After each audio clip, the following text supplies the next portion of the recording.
Hello, in front of me I've got CARPURIDE, Android Auto and Apple CarPlay tab. In this video I'll show you how to turn this device on and off.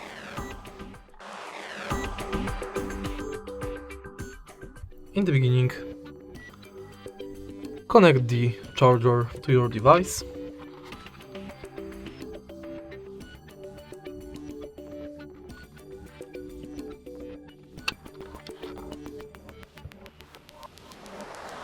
And as you can see, it automatically turns on.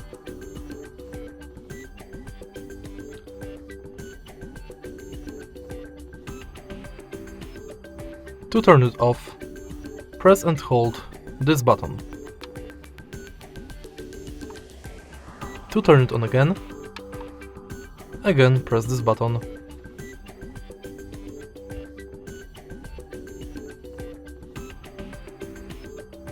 And that's basically it. If you find this video helpful, please leave like, comment and subscribe.